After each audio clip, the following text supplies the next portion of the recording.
श्रीमद् भगवद गीता भगवान श्री कृष्ण का वह दिव्य उपदेश है जिसने अर्जुन जैसे वीर योद्धा को भी धर्म और कर्म का मार्ग दिखाया। आइए आज हम अध्याय 2 सांख्य योग के श्लोक 25 से 45 तक का सरल हिंदी और इंग्लिश अर्थ विस्तार पूर्वक समझते हैं। नमस्ते दोस्तों, आप सबका मेरे चैनल में स्वागत है। आज हम भगवद गीता के श्लोकों का अर्थ हिंदी और इंग्लिश में विस्तार पूर्वक समझेंगे। आत्मा व्यक्त है जिसे देखा नहीं जा सकता और अचिंत्य है जिसे मन में सोचा नहीं जा सकता, और यह अनिवार्य है कि इसका कभी कोई परिवर्तन नहीं होता, इसलिए तुम्हें शोक नहीं करना चाहिए। The soul is unmanifest beyond thought and unchangeable. Knowing this, you should not grieve. यदि तुम मान भी लो कि आत्मा हर बार जन्म लेती है और हर बार मर जाती है, तब भी तुम्हें शोक नहीं करना चाहिए। Even if you think the soul is repeatedly born and repeatedly dies, still, O mighty arm, you should not grieve. जो जन्मा है उसकी मृत्यु निश्चित है, और जो मर गया है उसका जन्म भी निश्चित है, इसलिए इस अपरिहार्य सत्य पर शोक करना व्यर्थ है। For one who is born death is certain, and for one who dies birth is certain. Hence do not grieve over the inevitable. सभी प्राणी जन्म से पहले अव्यक्त रहते हैं, बीच में प्रकट होते हैं और मृत्यु के बाद फिर अव्यक्त हो जाते हैं, तो इसमें शोक की क्या बात है। All beings are unmanifest before birth, manifest in the middle, and unmanifest against after death. So why learn? कोई आत्मा को आश्चर्य की तरह देखता है, कोई आत्मा आश्चर्य की तरह उसका वर्णन करता है, कोई आश्चर्य की तरह सुनता है, पर सुनने के बाद भी कोई ही वास्तव में उसे समझ पाता है। Some behold the soul as a wonder, some speak of it as a wonder, some hear of it as a wonder, but even after hearing, few truly understand it. हे भारत, यह आत्मा सभी देहों में सदा अवध्य है, इसलिए किसी भी प्राणी को के लिए शोक मत करो। The soul dwelling in all bodies is indestructible, O Arjuna. Therefore, you should not grieve for any being. अपने क्षत्रिय धर्म को देखकर तुम्हें विचलित नहीं होना चाहिए, क्योंकि क्षत्रिय के लिए धर्मपूर्ण युद्ध से बढ़कर कोई कल्याणकारी कर्तव्य नहीं है। Considering your duty as a warrior, you should not waver. For a Kshatriya there is no greater good than righteous battle. हे पार्थ, ऐसा युद्ध क्षत्रियों को स्वर्ग के द्वार की ओर सहज की प्राप्त हो जाए और वे इसमें भाग लेने धन्य हो जाते हैं। O Arjuna, such a battle comes as an open gate to heaven for warriors. Blessed are the Kshatriyas to whom such opportunities कम।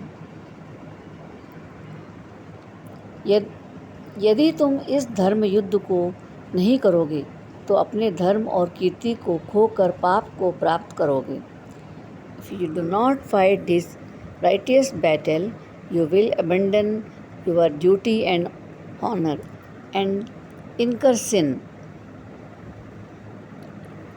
लोग सदा तुम्हारी निंदा करेंगे और सम्मानित व्यक्ति के लिए अपयश मृत्यु से भी बढ़कर है। People will speak of your disgrace forever, for the honored dishonor is warrier than the death.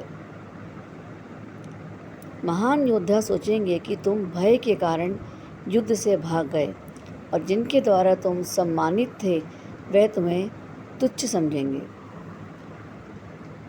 Great warriors will think you fled from battle out of fear, and those who esteemed you will now look down upon you.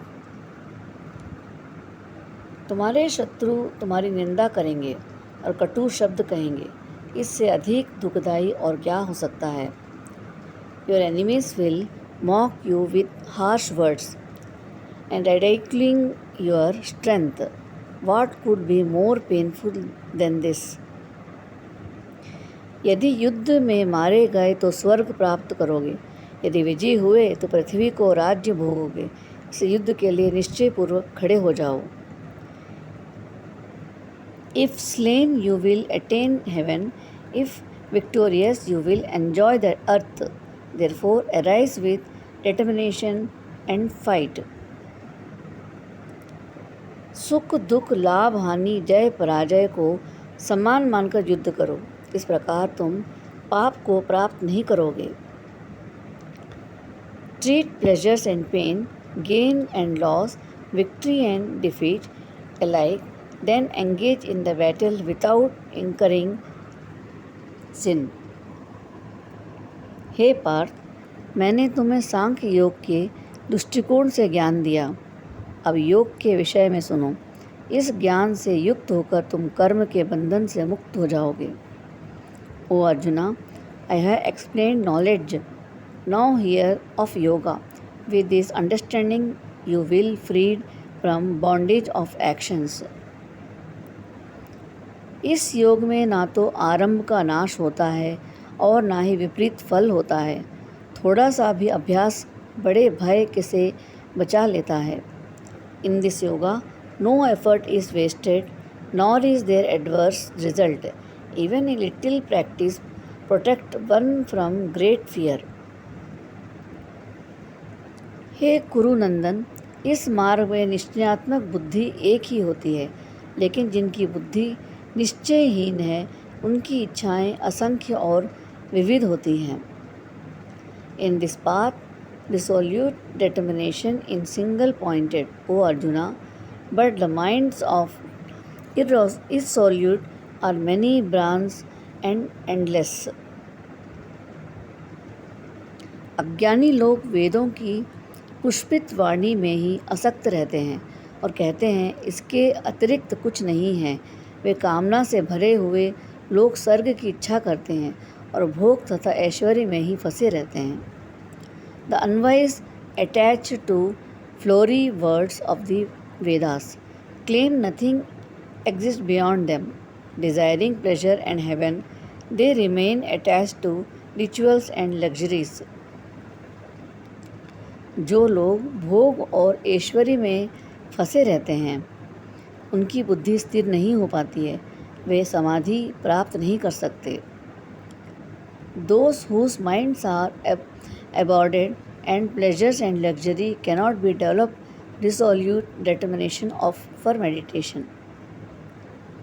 वेग त्रिगुणों से संबद्ध है। हे अर्जुन, तुम इन तीनों से परे हो जाओ। द्वंद्व से रहित होकर नित्य शुद्ध सत्व में स्थित रहो और योग क्षेम की चिंता छोड़कर आत्मनिष्ठ हो जाओ। The Vedas deal with the three modes of nature. O Arjuna, rise above them.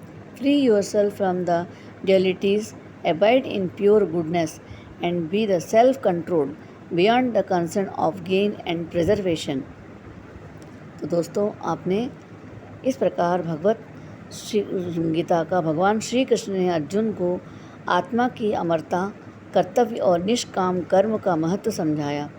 Gita का यह ज्ञान आज भी हमें जीवन के हर क्षेत्र में सही मार्गदर्शन देता है। हमारे जीवन में हर मोड़ में कहीं ना कहीं हमें इसका मार्गदर्शन ज़रूर होता है। जय श्री कृष्णा।